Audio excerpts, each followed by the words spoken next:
Hai korang, selamat pagi. Hari ini saya nak bincangkan satu topik yang sangat penting, iaitu fungsi hati dan juga suplemen. Okey, sekarang Dr. Sandra jujur saya nak tanya satu benda je dekat you all semua. Kenapa anda sangat senang untuk beli suplemen yang banyak-banyak? Okey, contoh seperti dekat atas ni. Cuba you all tengok list suplemen ni. Okay. List suplemen ni diberi kepada husband and wife selama 6 atau 8 bulan based on dia punya blood test. Okay. Tanpa konsultasi daripada doktor. Okay. Kononnya orang dekat lab tu dia tengok result darah tu, lepas tu dia prescribe semua vitamin yang dekat atas ni dan bagi kepada mereka. Okay. Bil sampai mencecah RM7,000. Okay. So my first question, bila anda jumpa seorang doktor dan doktor tu dah jelaskan black and white depan you, okay, bacaan blood test you, bacaan ECG anda, jantung anda tu, tapi you all akan tengok doktor, betul ke? Tak adalah macam tu. Sangat susah untuk anda nak mempercayai seorang doktor. Namun demikian, anda senang nak percaya dengan orang yang menjual suplemen. Saya tak kata suplemen tu salah, tapi saya nak bincangkan apa yang anda boleh dapat ataupun keadaan kondisi kesihatan anda jika mengambil suplemen yang banyak-banyak macam ni, dan bukan seorang dua. Okay, saya dah lihat ramai yang memang makan suplemen yang banyak. Okay, so now, okay, I have no idea, okay, apa kualifikasi mereka untuk jual suplemen. Mungkin mereka sales dia orang sangat-sangat bagus, okay. Dia ada convincing face yang anda boleh percaya. Mungkin muka doktor tak convincing, sebab tu saya pakai spek bagi convincing sikit, okay. Just because something is good does not mean more is better. Everything in moderation. Okay, alright. Tahukah anda pengambilan suplemen yang macam-macam kombinasi dia sebenarnya boleh mengakibatkan kerosakan hati anda? Kenapa? Alright. Hati anda itu adalah satu organ yang sangat penting. Okay, dia ada banyak kerja dia tahu. Okay, dan salah satu kerja dia adalah untuk breakdown anda punya ubat, vitamin dan suplemen dan bagi balik kepada badan. Namun demikian, salah satu je kerja dia. Kerja dia nak filter, okay, nak buat darah merah, nak detox badan anda. So during a normal detox ataupun natural process of filtering of the liver tu sangat-sangat kompleks kita nak bincangkan. Tapi during a natural process tu pun, okay, akan ada kita kata nak kata macam mana, toksin. Okay, toksin tu memang still akan develop secara natural. Okay, on top of that, bila anda pergi bagi lagi banyak vitamin dekat dia, okay, suplemen dekat dia, kerja dia bertambah banyak, dan toksin tu akan semakin banyak berkumpul menjadikan hati anda tak sihat. Okay, kita panggil hepatotoxicity. Dan hepatotoxicity ni kalau dibiarkan, okay, boleh kita kata boleh menyebabkan hati tu, okay, luka, okay, injury, okay, it can cause liver injury dan juga inflammation ataupun inflamasi, dan lambat laun menjadi cirrhosis. Cirrhosis tu salah satu penyakit yang dulu, okay, hanya jadi kepada orang yang alkoholik. Okay, alkoholik akan menyebabkan liver, okay, hati tu ada scarring, scar tu macam parut-parut dan menjadi cirrhosis.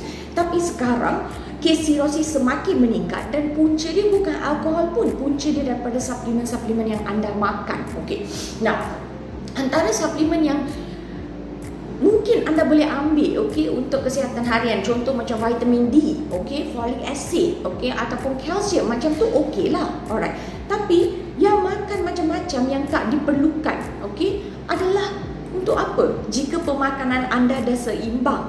Alright, now on top of that, ramai tak tahu juga ya, okay, kombinasi suplemen-suplemen yang salah boleh menyebabkan masalah kesihatan. Contoh, you tak ada darah tinggi, you tak ada masalah jantung, tapi mengambil suplemen-suplemen ini, kombinasi dia boleh menyebabkan anda mendapat penyakit tu. And this is from experience, okay. Pesakit yang tak pernah ada tekanan darah tinggi, tiba-tiba datang check up tekanan darah tinggi, lepas start all these kind of issues. Okay, now next point pula, tahukah anda ada kombinasi ubat, okay, ubat moden, ubat doktor tidak boleh dicampur dengan setengah suplemen. Okey, contoh ubat jantung ni tak boleh campur dengan suplemen ini. Bila campur, dia boleh menjadi keadaan tu lebih teruk. Okey, contoh coenzyme 10. Okey, coenzyme 10 ni kan memanglah antioksidan yang sangat tinggi. Tapi just because korang Google and dengar farmasi cakap you all beli kononnya untuk kesihatan jantung. Tapi tahukah anda coenzyme 10 tu sebenarnya boleh memudaratkan kesihatan jantung jika diambil tanpa diperlukan. Dan setengah orang yang ada certain type of masalah jantung, bila dia ambil coenzyme 10 pun jantung dia akan jadi lebih teruk. Dia akan rosak lebih cepat.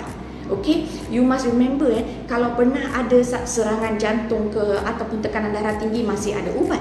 Tapi kalau failure of your heart, okay, jantung yang gagal berfungsi, paling boleh makan lasik untuk nak keluarkan air daripada badan. Lepas tu tak boleh minum air banyak. Your life will be ruined. Okay, next point. Apa panjang ni saya nak bebel hari ni. Lama dah Dr. Sandra tak letiak kat korang kan. Hari ni kena lah you all. Okay, now lepas tu, dan tadi saya tunjuk tu, tahu tak ada suplemen tu dia vitamin. Okay, contoh multivit, kalsium dan probiotik dan sebagainya. Ada suplemen pula sekarang ni yang herbal. Contoh neem, turmeric dan sebagainya. Siapa yang kata vitamin suplemen jenis macam ni boleh dicampur dengan herbal, dan dua campuran ni bila dicampur dengan anda punya ubat moden, contoh ubat darah tinggi ke kencing manis ke, what is the interaction? There is still a lot of studies being done, but what kita boleh confirmly bagi tahu anda adalah kombinasi macam ni, vitamin suplemen yang banyak-banyak macam ni akan memang memudaratkan badan anda. Okay, and you guys tahu tak, kalau buat pinggang rosak kan, okay lah, walaupun benda tu susah nak buat, sangat-sangat very stressful, at least ada dialysis. Kalau hati rosak, tahu tak ada ubat. Tahu tak korang, acute, you see, acute liver damage is deadly tau. Boleh mengakibatkan kematian. Okay, I am not joking and this is not a joke. Kalau you nak start satu ubat, okay, you datang jumpa doktor kan. Okay, ubat migraine pun jumpa doktor, ubat gastrik dah tahu ada penyakit gastrik, still jumpa doktor juga. Tapi kenapa bila you all ambil suplemen, you all tak datang jumpa doktor? Especially bila dah ada penyakit kronik. Kenapa tak datang consult dengan doktor dulu? Sebab you all nak tipu doktor. You all nak buat badan you jadi lagi baik, and then you just take extra supplements to make yourself better. So you don't trust that the doctor will trust you. You think doctors tak bagi vitamin ke kat klinik? Saya pun pakai vitamin juga. Tapi penyakit yang lain, saya dah tahu dah, okay, penyakit ni saya nak bagi ni, penyakit ni saya nak bagi ni. Tapi tak semestinya semua orang sama. Even though you ada masalah kulit, maybe seorang saya bagi collagen, maybe seorang saya bagi kalsium, maybe seorang lagi saya bagi folic acid. Ikut saya punya analisis, ikut saya punya judgement. So, don't come and say doctors don't believe in vitamin. Doctors simpan vitamin juga dekat klinik. Okay, now, you tahu tak doctors beli vitamin dalam bulk besar-besar? Sebulan kadang-kadang saya bagi vitamin paling RM30, maksimum RM50 je. Tapi patient takkan ambil dekat kaunter. Tak apalah saya pergi kat farmasi, tak apalah saya mahal sangat. Consultation doktor RM30-35 pun korang susah nak bayar. Vitamin RM30, RM50 korang susah nak bayar. Tapi macam mana korang boleh terperangkap pergi farmasi ke, pergi lab ke, okay, terperangkap beribu-ribu ringgit macam ni. Lepas tu bila datang menangis kat depan saya, kata saya dah habiskan duit begini banyak, saya nak habiskan juga. So, you nak bayar duit and rosakkan badan anda ke? You bayar duit kat doktor kan, lepas tu you akan sihat tau, you dapat treatment untuk nak sihat. Tapi you bayar duit kat situ, okay, and then jadi apa? You rosakkan badan you. Ramai yang pergi ke makmal nak buat test darah sebab kata test darah dekat doktor lagi mahal. So you pergi, you bayar lebih murah. Bila you keluar, you bayar doktor blood test kan, okay, mahal kan. Tapi pernah tak lepas korang consult tu, ada tak? Most of the doctors tak ambil consultation fees bila nak review blood test tau.